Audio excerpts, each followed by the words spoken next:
It is our attitude toward life which will determine life's attitude toward us. Let's face the fact honestly that we shape our own lives, and the shapes of them will be determined by our attitudes. A person with a poor attitude toward learning, for example, isn't going to learn much until he changes his attitude. If we take the attitude that we cannot do something, we generally will not do it. An attitude of failure, and we're whipped before we start. So we know then that what we receive from life, what we accomplish or fail to accomplish, is due in large measure to our overall attitude. William James of Harvard University put it this way: "The greatest discovery of my generation is that human beings can alter their lives by altering their attitudes of mind." And isn't it wonderful that we have this measure of control? Before we start talking about our attitude toward the world, let's talk about our attitude toward ourselves, since it is the attitude we take toward ourselves which determines our attitude toward the world. Now right here we come to a rather strange fact. We're so familiar with ourselves, we tend to take ourselves for granted. We tend to minimize the things we can accomplish, the goals we can reach, and for some equally strange reason, believe others can accomplish things in our field which we cannot. There are literally millions of human beings living narrow, darkened, frustrated lives, living defensively, simply because they take a defensive, doubtful attitude toward themselves, and as a result, toward life in general. Many people are suspicious of and oppose change. Yet change is the one thing in life on which we can absolutely count.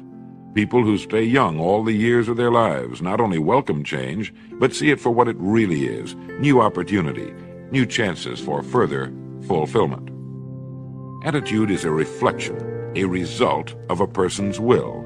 It is incalculably powerful. It can bring about marvelous results for us, but we need to train it patiently, day by day. Now let's talk about the attitudes of people who are successful. The top 5% of the people who go sailing through life from one success to another, and who, even when they fail at something, shrug it off and head right out again. No matter who the person is or what he does, men and women in sales, business executives, people in all the professions, wives and mothers, students, top people in the armed forces, public servants, men and women in the service of religion, working men and women in all fields of endeavor, wherever you find a person doing an outstanding job and getting outstanding results, you will find a person with the right kind of attitude. These people take the attitude toward themselves that they can accomplish what they set out to accomplish, that there's no good reason on earth why they can't be competent, successful.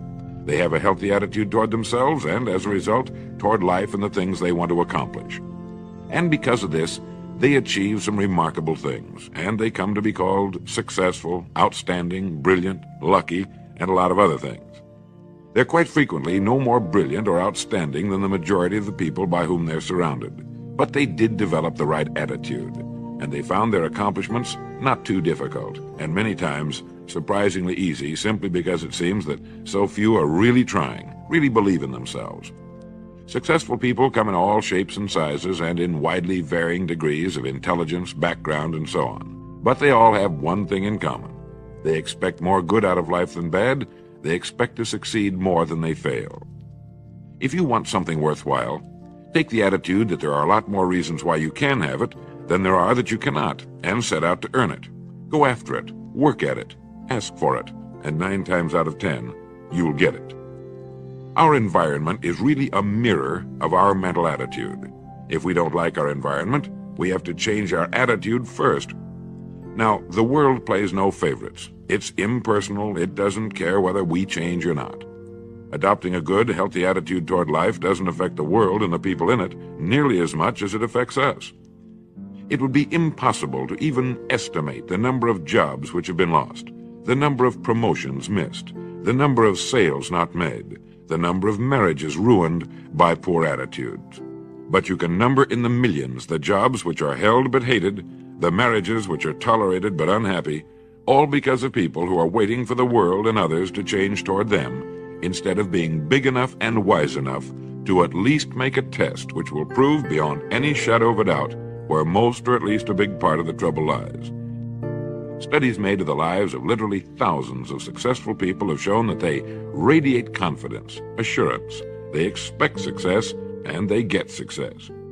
You can spot these people by the way they walk, by the way they look and act. You can feel it about them when they enter a room. They may be short and fat, or tall and thin, or any combination in between, but they have about them the attitude of success.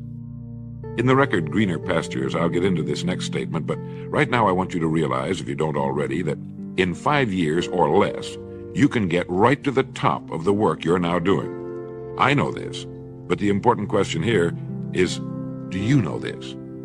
The minute you do know it, you'll have this right attitude I'm talking about. The easiest and most effective means of forming a good attitude habit is to begin to act as though you have a good, positive, expectant attitude toward life. That's right.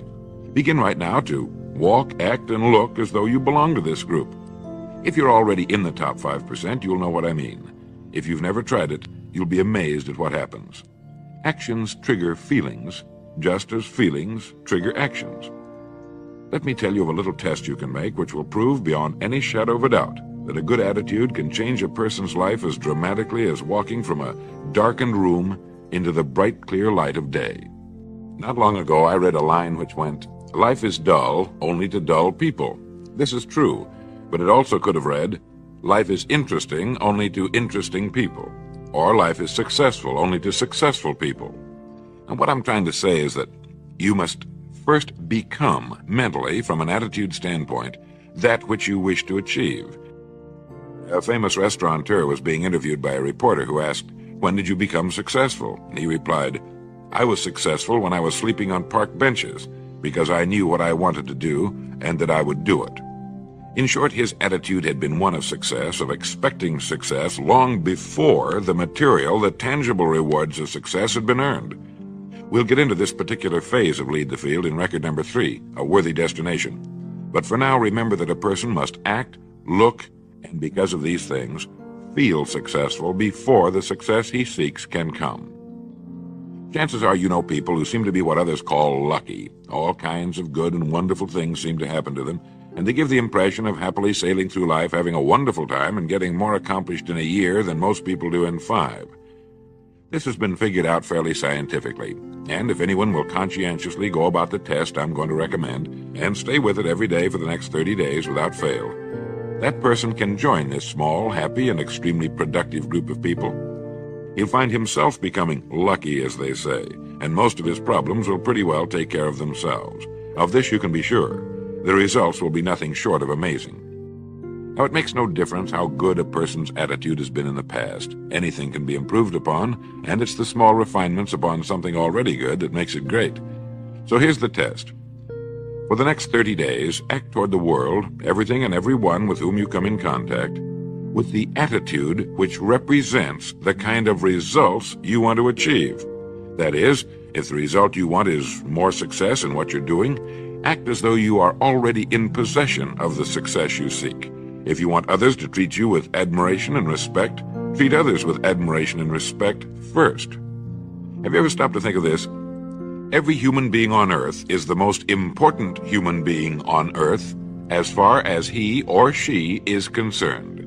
You may never get anyone to admit it, but it's a fact. So for the next 30 days, treat every person with whom you come in contact as the most important person on earth, remembering as you do so that as far as that person is concerned, he is. Now, the reason I say treat everyone in this fashion is mainly because this is the way human beings ought to treat each other, and because it will help you form a habit that will bring you amazing and delightful results for the rest of your life. Have you ever noticed that the higher you go in any organization of value, the nicer the people seem to become? You see, the bigger the person, the easier it is to talk to him, to get along with him, to do business with him. Do you know why? It's because he's got a good attitude, and people with the best attitudes just naturally gravitate toward the top. So for 30 days, act toward others and the world at large in exactly the same manner you want the world and others to act toward you. Treat your wife or husband as the person he or she really is, the most important person in your life, and the same with the children. Carry out into the world each morning for 30 days the kind of attitude you would have if you were the most successful human being on earth, and notice how it quickly develops into an habitual attitude. When a person does this, he should realize he has already placed himself on the road to what he seeks. He is right now in the top 5% of the people in this or any other country. He has prepared the ground and planted the seed. He has made of himself a magnet, an embodiment of that which he seeks. Before metal can be cast into a desired shape, the mold, the expectant receptacle, must first be fashioned. Before a building can be erected, the excavation must be made and the foundation laid. And before a person can achieve the kind of life he wants, he must become that kind of individual. He must think, act, talk, walk, and conduct himself in all of his affairs as would the person he wishes to become. He is then actually that person, and the things that person would have and do will naturally come to him. Almost immediately, a change will be noticed. Irritations that used to frustrate and annoy disappear. When some less informed individual gives you a bad time, stay on the track. When someone cuts in front of you with his car or acts in any other manner that shows his ignorance and lack of courtesy, don't permit yourself to drop to his level. Pity him, for that's what he really deserves. That's the very group a person doesn't want to belong to. And if he acts like them, well, let's face it, he belongs with them. There's nothing in the world that men, women, and children want and need more than the feeling that they're important, that they're needed and respected. They will give their love, their affection, their respect, and their business to the person who fills this need. So the magic word is attitude. And in summing up, a few points to keep in mind. 1. It is our attitude at the beginning of a task which, more than anything else, will affect its successful outcome. 2. It is our attitude toward life which determines life's attitude toward us. 3. We are interdependent. It is impossible to succeed without others. And it is our attitude toward others which will determine their attitude toward us. 4. Before a person can achieve the kind of life he wants, he must become that kind of individual. He must think, act, talk, walk, and conduct himself in all of his affairs as would the person he wishes to become. 5. The higher you go in any organization of value, the better will be the attitude you'll find. 6. Your mind can hold only one thought at a time, and since there's nothing at all to be gained by being negative, be positive. 7.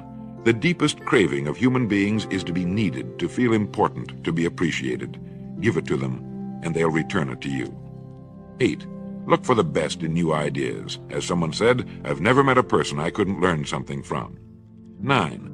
Don't waste valuable time broadcasting personal problems. It probably won't help you. It cannot help others. 10. Don't talk about your health unless it's good. 11. Radiate the attitude of well-being, of confidence, of a person who knows where he's going. This will inspire those around you, and you'll find good things will begin happening to you. And 12, lastly, for the next 30 days, treat everyone with whom you come in contact as the most important person on earth. If you'll do this for 30 days, you'll do it for the rest of your life. Now, in closing, remember the words of Walter Dill Scott of Northwestern University. Success or failure in any undertaking is caused more by the mental attitude even than by mental capacities.